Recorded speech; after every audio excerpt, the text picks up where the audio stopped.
Bonjour à tous et bienvenue pour la matinale, l'émission quotidienne de CMC Markets qui débute à 10 heures.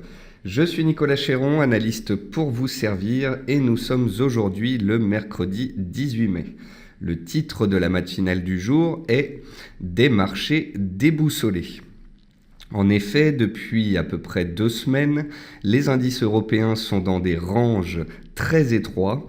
Nous avons des belles réactions haussières sur les supports, mais nous avons des belles réactions vendeuses sous les résistances. Les marchés n'arrivent pas à prendre une direction claire. Si j'ai utilisé le titre des marchés déboussolés ce jour, c'est parce qu'en fait, les indices américains ont été sous pression hier, mais non pas parce que le pétrole a baissé ou parce que le secteur énergétique ou bancaire était sous pression, mais parce que les chiffres américains étaient très bons, ils étaient meilleurs qu'attendus. Cela a fait augmenter les spéculations sur des hausses de taux à venir et cela a fait pression sur les indices américains. Donc c'est un peu paradoxal. De bons chiffres américains ont fait pression sur les indices américains, car si les chiffres sont très bons, les hausses de taux pourraient intervenir, et des hausses de taux, ça vient un petit peu faire pression sur les indices boursiers américains. C'est la raison donc de ce titre du jour. C'est pour cette raison que le dollar augmente si fortement. Et nous allons voir tout cela en détail dans la matinale. Bienvenue à tous en tous les cas et bonjour à tous ceux qui regardent cette vidéo en enregistré. Comme tous les matins, voici un avertissement sur les risques concernant le caractère purement informatif de cette présentation et les CFD. Je vous laisse en prendre note. Comme tous les matins, je vous invite à utiliser les fonctions de chat et de questions-réponses qui se trouvent en haut de votre écran pour pouvoir converser avec moi. Comme tous les matins, nous allons voir ensemble les actualités marché, macroéconomiques, actions. Nous allons parler des statistiques économiques passées et à venir. Nous allons voir une figure graphique reconnue par la plateforme de CMC Markets. On parlera des indices, des actions, du forex, des matières premières et je répondrai bien entendu à vos questions.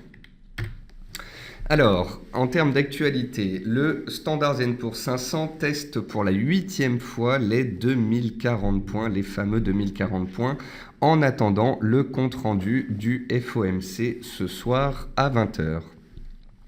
Étant donné que les chiffres américains ont été de bonne facture vendredi dernier et que nous avons eu de nouveau de bons chiffres américains hier, eh bien, cela a eu tendance à soutenir le dollar américain.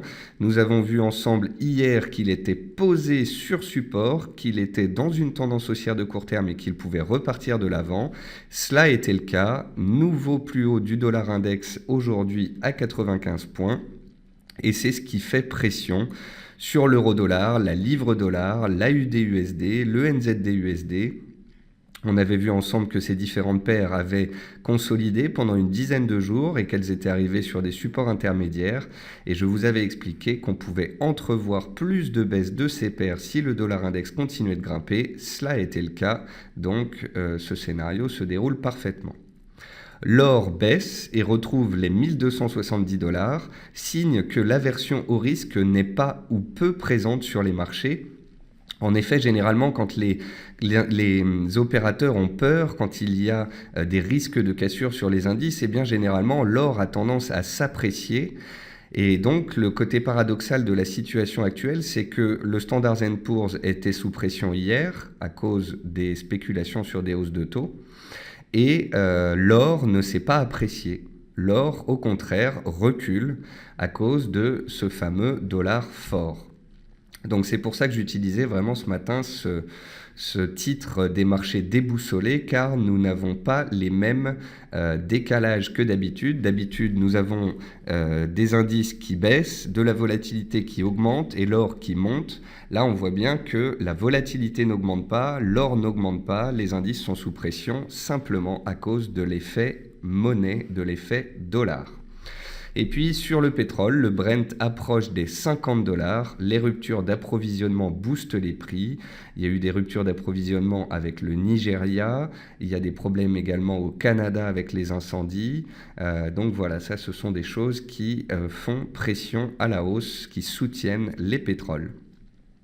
En termes d'actualité macroéconomique, bonne nouvelle ce matin, le Japon est sorti de récession avec une croissance de 0,4% au premier trimestre contre 0,1% attendu. Donc ça, c'était la bonne nouvelle de ce matin. Concernant les statistiques américaines dont je vous parle depuis tout à l'heure, donc on a eu l'inflation supérieure aux attentes aux USA qui a relancé les spéculations sur des hausses de taux. JP Morgan estime que les marchés actions sont sous pression depuis 1 ou 2 semaines, intégrant des hausses de taux à venir. D'ailleurs, la probabilité d'une hausse de taux aux États-Unis en septembre est désormais de 41% contre 34% vendredi dernier. Les anticipations quant au PIB US du deuxième trimestre sont en effet en train d'être revues à la hausse dans un scénario de croissance en 2016 de 1,5%. Donc par rapport aux 4 derniers points là, que je viens de vous lire, comprenez bien que parce que les ventes au détail ont été meilleures qu'attendues aux États-Unis vendredi dernier, parce que les chiffres d'inflation ont été supérieurs aux attentes hier, eh bien ça relance les spéculations sur des hausses de taux à venir. JP Morgan estime donc que la pression qui est mise actuellement sur le marché action vient de cette intégration des hausses de taux à venir dans les marchés. Donc on comprend bien que les marchés ne baissent pas à cause de mauvaises nouvelles, mais tout simplement parce qu'ils anticipent une continuation des hausses de taux aux États-Unis. Et puis pour finir avec la macro, des chefs d'entreprise et universitaires allemands viennent de porter plainte contre la BCE devant la Cour constitutionnelle de Karlsruhe. Ça, je vous en avais déjà parlé. Les chefs d'entreprise et universitaires allemands, en fait, expliquent que la BCE va trop loin. Elle dépasse les droits qui lui sont donnés dans son mandat. Elle va trop loin dans les mesures qu'elle a mis en place, que ce soit un quantitative easing historique ou que ce soit des taux négatifs, facteurs qui viennent peser sur les épargnants allemands notamment. Côté entreprise, peu de résultats. On a eu Suzuki qui a reconnu avoir recouru à des méthodes trompeuses sur la consommation de ses voitures. Le titre perdait 9% ce matin. Carrefour propose un paiement de dividendes en actions de 0,7 € par titre. AXA change de nouveau de directeur. Thomas Buberl prendrait la tête du groupe. Et puis Burberry, dans le luxe, voit son bénéfice reculer de 10% sur l'exercice 2015. Dans les plus fortes hausses et baisses du jour, vous pouvez voir qu'on a quelques titres proches des 1%. On a peu de titres qui baissent de plus de 1%. On est donc dans un marché relativement stable ce matin. Côté statistiques passées, donc les chiffres d'inflation aux États-Unis étaient supérieurs aux attentes hier, 0,4% contre 0,3% attendu. Et puis la production industrielle américaine est ressortie également supérieure aux attentes à plus 0,7% contre les 0,3% attendus. Donc on a bel et bien des chiffres américains de bonne facture qui plaident potentiellement pour des hausses de taux qui font monter le dollar américain et qui font pression à court terme sur les indices américain. Ce qu'il faut comprendre également, c'est que si vous avez le dollar qui monte, vous avez la paire euro-dollar qui baisse, et cela, ça vient soutenir les indices européens. Donc, contrairement à ce que l'on a vu ces dernières semaines, où les États-Unis tenaient bien et où l'Europe était sous pression, eh bien à très court terme, si le dollar américain monte très fort, ça pourrait faire baisser l'euro-dollar et ça pourrait soutenir un peu plus les marchés européens que les marchés américains. Et puis ce jour, à 10h30, on aura des statistiques en Angleterre, des chiffres de l'emploi. À 11h, on aura les indices des prix à la consommation en zone euro, donc des chiffres d'inflation. Et puis à 16h30, on aura les stocks de pétrole qui devraient engendrer de nouveau de la volatilité sur le Brent et le WTI. Et puis, dans l'outil de reconnaissance de figure graphique de CMC Markets, ce matin, j'ai pris la détection d'un biseau noté 5 étoiles sur 5. C'est un biseau sur le pétrole WTI en données horaires. Et ici, en cas de sortie validée par le bas du biseau, eh bien, cela peut engendrer une respiration des cours. Après un fort rallye haussier, les cours viennent de passer de 43 $ à 48,5 $ et ils consolident ce matin en attendant les stocks de cet après-midi. On va passer sur la plateforme de CMC Market. C'est comme tous les matins, on va débuter avec les indices boursiers. On va commencer avec un indice que vous connaissez tous par cœur désormais. C'est le Standard & Poor's, donc le S&P 500, l'indice directeur américain. On voit bien que le SP 500 est compris dans un range entre 2038 points et 2110 points. Les bandes de Bollinger hautes et basses ressortent exactement sur ces niveaux de support et de résistance. Donc on a la bande de Bollinger basse vers 2034-35 qui est conjuguée donc à la zone basse des 2038 points testés ces dernières séances. Et puis on a la bande de Bollinger haute qui se conjugue avec la borne haute du range à 2110 points. On a des cours qui sont posés sur support. On avait bien réagi lundi. Mardi, à cause des chiffres trop bons aux États-Unis et cette hausse du dollar, eh bien, il y a eu une pression sur les cours. On est donc posé sur support. On tient le support pour l'instant. On ne parlerait de risque baissier et d'épaule tête-épaule que si et seulement si les 2038, 2040 points qui font support venaient à céder. Car si le compte-rendu du FOMC est relativement neutre sur les possibles hausses de taux à venir sur la politique monétaire américaine, eh bien, on pourrait aussi très bien avoir une tenue du support et un rebond des cours ce soir. Donc voilà, cet après-midi, on aura les stocks de pétrole. Les stocks de pétrole qui devraient engendrer de la volatilité et qui viendront soutenir ou peser sur les indices américains. Et le plus important, ce sera ce soir le compte-rendu du FOMC. Soyons objectifs et pragmatiques, le SP500 est neutre, il est posé sur support. Support à 2038 points, résistance à 2072 points qui est une oblique baissière qui passe par tous les plus hauts. On est dans un range. Soit vous jouez le range, soit vous en attendez patiemment la sortie. Étant donné que les indices américains sont posés sur support, et étant donné que l'euro-dollar est en baisse, eh bien, le CAC tient son support également. Il est sur ses plus bas des dernières séances, il est sur ses plus bas depuis 10 jours en fait. La zone des 4240-4260 est une zone qui est soutenue par les acheteurs. La zone 4360-4380 est une zone de résistance.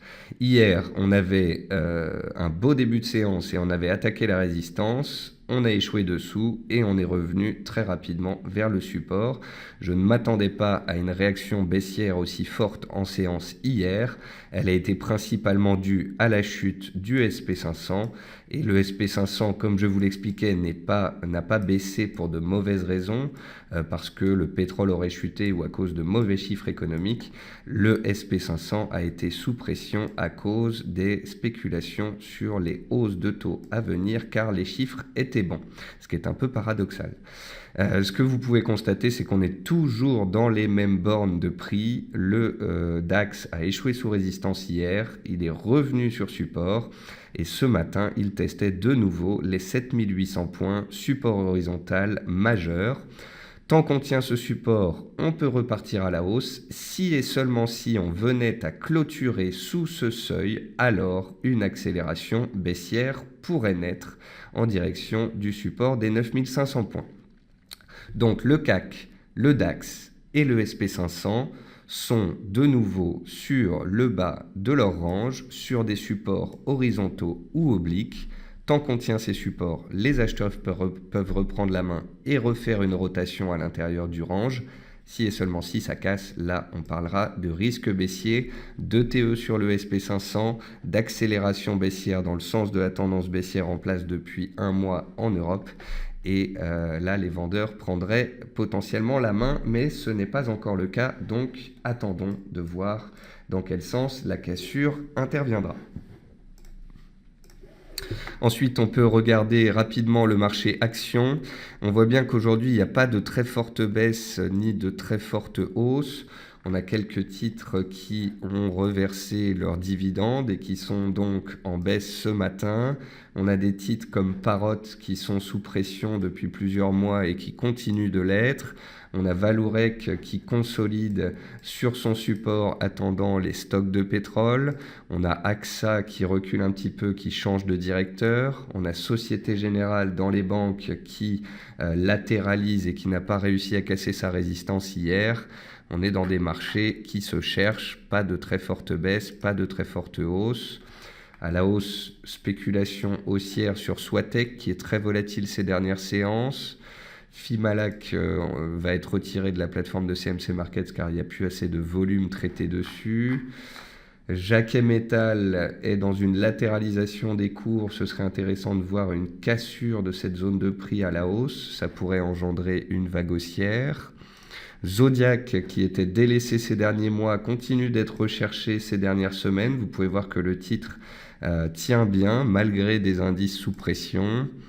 Eramet a tenu sa zone de support. Elle est dans un range comme les indices boursiers. Et puis Solocal, dont j'avais parlé hier. Solocal, elle a fait un double creux lundi. Hier mardi, elle a validé sa hausse. Elle est dans un petit range de court terme, compris ici entre 4,40 et 4,77, 4,78. On n'a pas réussi à casser en clôture ce haut de range hier.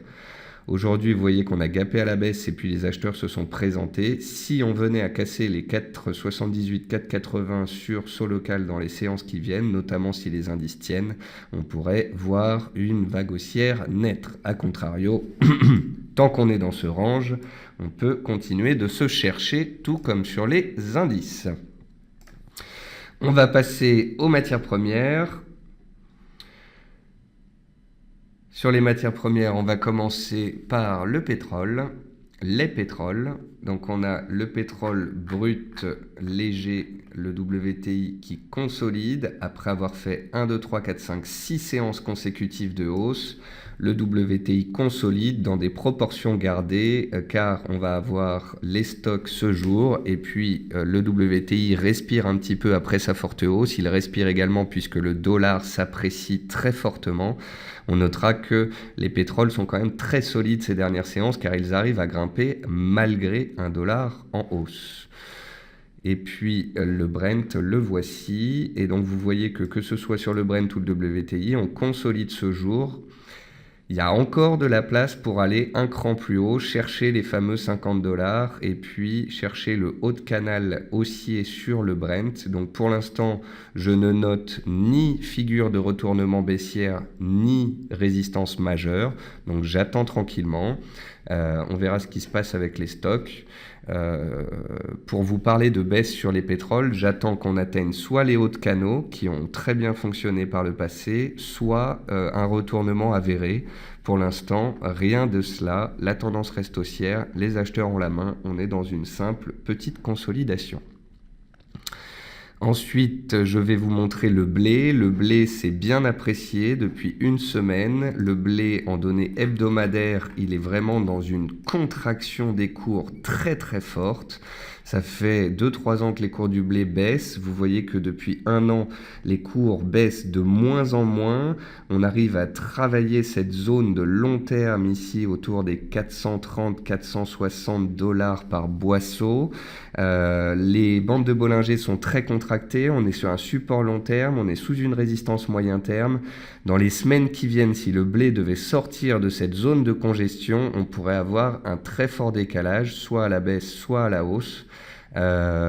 Étant donné qu'on va arriver aussi dans les périodes avant les récoltes, dans les périodes où on regarde beaucoup la météo, s'il devait y avoir un effet météo négatif sur par exemple la production du blé en Russie à cause d'inondations ou de sécheresse, ça pourrait entraîner un très fort décalage des cours à la hausse. Et donc, je surveillerai le blé dans les semaines qui viennent car je pense qu'un décalage pourrait naître sur cet actif. De la même façon que je vous ai parlé du sucre ou du riz pendant des semaines avant que finalement le décalage se fasse. Jean-Michel me demande ce que je pense du jus d'orange. Alors Jean-Michel, le jus d'orange, vous pouvez voir qu'on avait tracé une oblique qui passait par tous les plus hauts. On a clôturé au-dessus la semaine dernière. On est en train de clôturer de nouveau, de tenter de clôturer au-dessus aujourd'hui. Alors, si on triche un petit peu et que l'on fait passer l'oblique par tous les plus hauts des dernières séances, on voit bien qu'ici, on est en train de travailler une zone de prix d'importance. Bon, faut avoir conscience qu'à moyen terme, on a touché un support, on est reparti à la hausse, et qu'à court terme, le jus d'orange est haussier. Donc, à très très court terme, on est sous résistance. Si on reflue sous cette zone de résistance, on pourrait revenir vers les supports. Mais vous pouvez voir que avant-hier, enfin vendredi, on a eu un reflux, les acheteurs se sont présentés. Hier lundi, on a eu un reflux, les acheteurs se sont présentés. Et aujourd'hui mardi, enfin hier mardi, les acheteurs de nouveau étaient présents.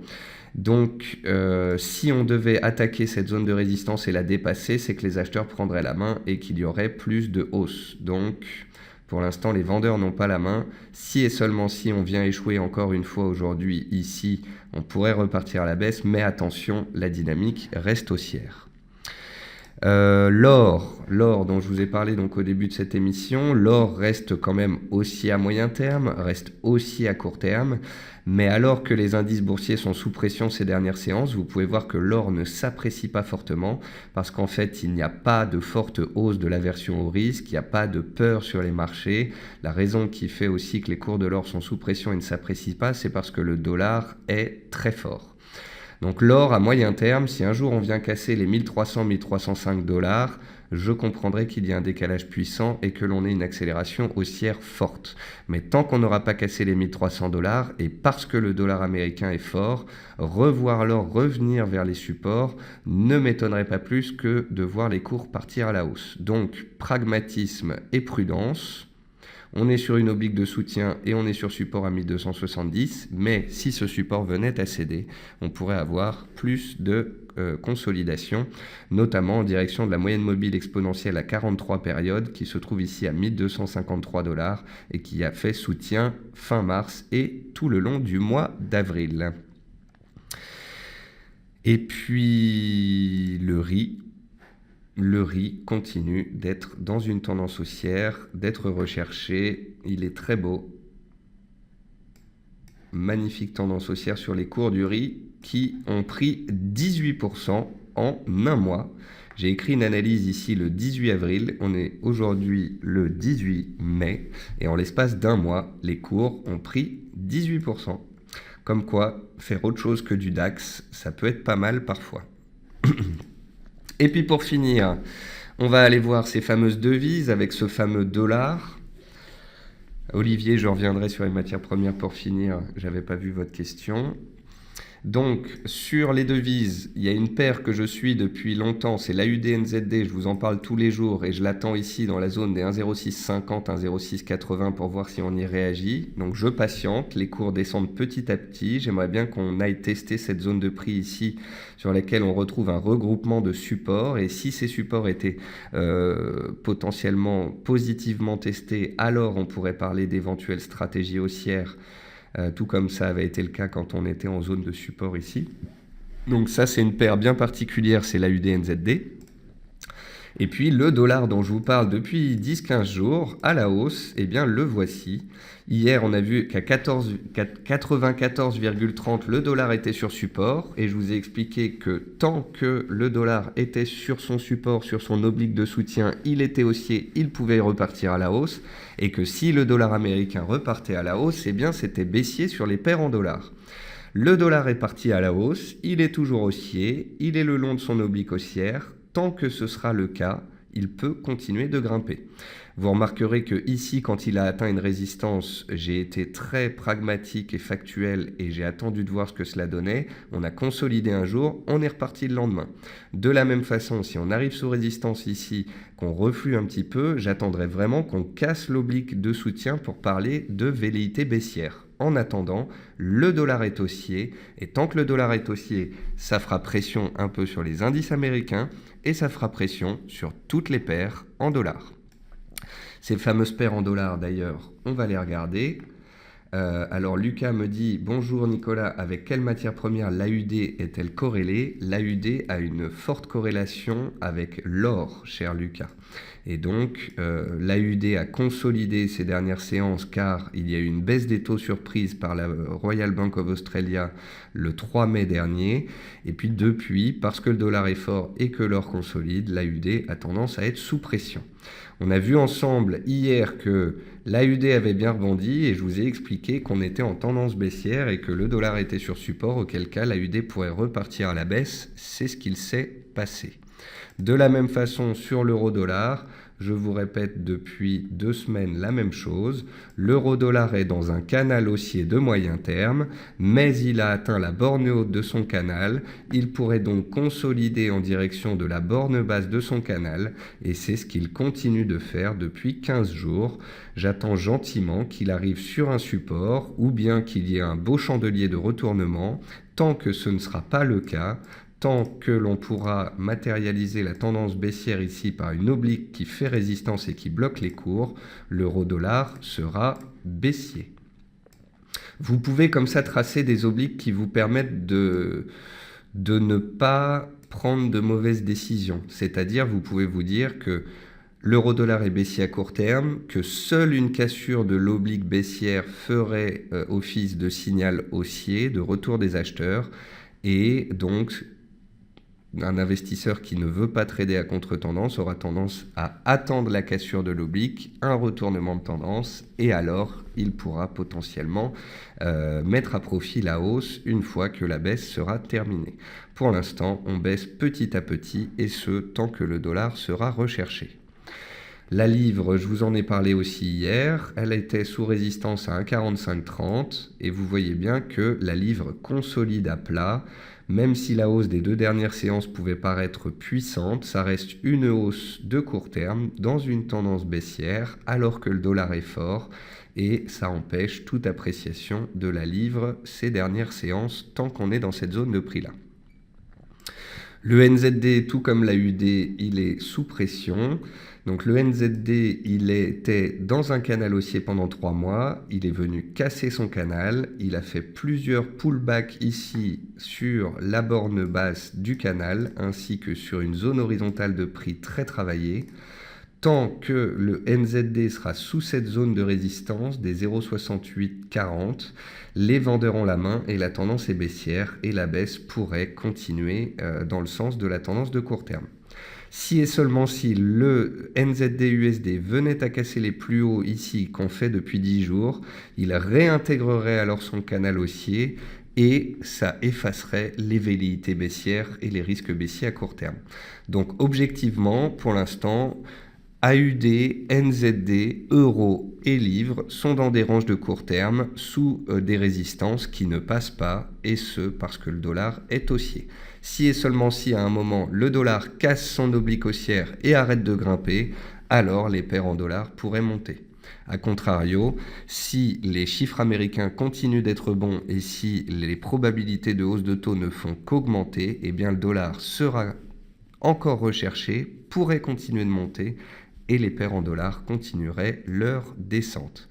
Et pour ça, comme je vous l'ai expliqué, très facilement, vous tracez une oblique de soutien sur le dollar index. Tant qu'on est au-dessus, les cours du dollar sont haussiers. Si on vient à la casser, alors on passerait neutre sur le dollar et il pourrait y avoir des rebonds techniques sur les paires en dollars. Et puis comme je vous l'expliquais aussi hier et tous les jours, tant que l'USD tient, tant que l'USD-Yen tient, c'est que le baromètre du risque tient, c'est que le Standard & Poor's tient, c'est donc qu'il n'y a pas forcément de hausse sur les marchés, forcément ou fortement de hausse sur les marchés, mais tant que ça tient ici sur les indicateurs de risque, que ce soit l'USD-Yen ou que ce soit sur le VIX, la volatilité, eh bien les indices boursiers peuvent être considérés comme neutres, comme stables. Ensuite, je vais regarder pour finir l'huile de soja pour répondre à Olivier. Karim, vous m'avez posé une question sur les paires en yens aussi. Excusez-moi, je vais regarder ça tout de suite. Donc l'huile de soja, c'est ici. Donc le soja est extrêmement haussier depuis à peu près 2 mois et demi. On avait un range sur le soja, un range très long qui a duré plus de 6 mois entre 850 et 920. On en est sorti par le haut, on a très rapidement atteint l'objectif théorique et la hausse a continué car d'après les publications des derniers stocks, eh bien, il se trouve qu'on a un déséquilibre entre offre et demande. Donc à moyen terme ici, les cours du soja se sont bien repris. Par contre, on va faire attention à une chose, c'est que à moyen terme, on est de nouveau en train d'approcher une zone de résistance historique. Vous voyez que les cours ont dépassé les plus hauts de 2015, mais on arrive ici sur les plus hauts de fin 2014, la zone des 1080-1100. Donc on a eu un beau breakout haussier, une belle série haussière, les cours sont toujours haussiers, mais méfiance puisqu'on arrive en zone de résistance. On pourrait passer cette zone de résistance en force, ce n'est pas inconcevable. À court terme, on peut tracer une oblique de soutien qui permet de matérialiser la tendance. Tant qu'on est au-dessus de cette oblique de soutien, les cours pourraient continuer de grimper, on pourrait aller attaquer la résistance, voire la dépasser. Par contre, si on venait à casser les 1050, les plus bas des dernières séances, et l'oblique de soutien, eh bien, la hausse pourrait s'étioler et s'arrêter à court terme au profit d'une latéralisation, voire d'une consolidation des cours après une hausse de près de 25%. Et puis, je vais repasser pour finir sur les devises. Alors, Karim vient de me dire que les chiffres de la livre étaient très bons, qui viennent de tomber. On remarquera que la livre, par rapport à l'euro ou l'AUD ou au NZD, c'était la paire qui a le moins baissé contre le dollar ces dernières séances. Donc, en fait, la livre est potentiellement la paire la moins intéressante à jouer à la baisse quand on veut jouer la hausse du dollar. Vous voyez bien que la livre est stable, tout comme le NZD depuis 10 jours, alors que l'euro, lui, il faisait de nouveau plus bas et l'AUD faisait de nouveau plus bas. Donc généralement, quand on veut prendre position, on étudie les forces relatives.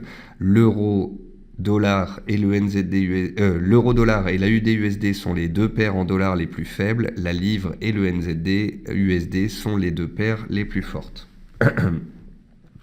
Donc la livre est stable.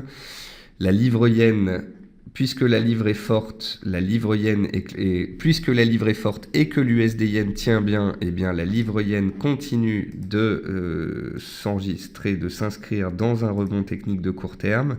Tant qu'on est au-dessus des plus bas des deux dernières séances sur la livre yen, on peut espérer une continuation de la hausse si on venait à les casser alors qu'ils sont confondus avec une petite trendline ici. Là, les baissiers reprendraient la main. Mais à court terme, ça continue d'être soutenu, que ce soit sur la livre yen ou que ce soit sur l'USD yen. Les marchés sont stables et donc ces paires-là se stabilisent. Voilà, je pense qu'on a fait le tour. On a vu la raison de la déstabilisation des marchés actuels, qui est principalement le dollar américain. Le dollar américain est haussier et déstabilise donc les indices américains et les paires du Forex. La principale raison qui fait que le dollar est haussier, ce sont les bons chiffres américains et les spéculations sur les hausses de taux à venir. Ça fait pression sur, bien sûr, le Standard & Poor's, l'indice directeur américain.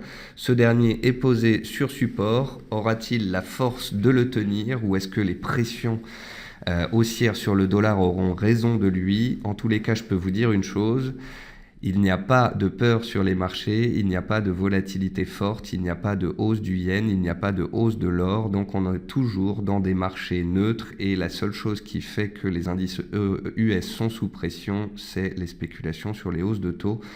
Et qui dit spéculation sur les hausses de taux dit que les opérateurs trouvent l'économie américaine solide, donc en soi ce n'est pas non plus une mauvaise nouvelle. Voilà, j'espère que ce point était complet et vous a plu. Je vais vous souhaiter un très bon appétit et une bonne séance de trading. Et puis je vous retrouve demain à 10h pour la matinale. Et n'oubliez surtout pas, demain soir à 18h, webinaire spécial avec Véronique Riche-Flores. Allez sur le site de CMC Market dans la rubrique formation et enregistrez-vous pour ce webinaire qui aura lieu demain soir à 18h. Ce sera sur les risques de récession américaine et ça vaut vraiment le coup d'œil. Bonne journée à tous et à demain.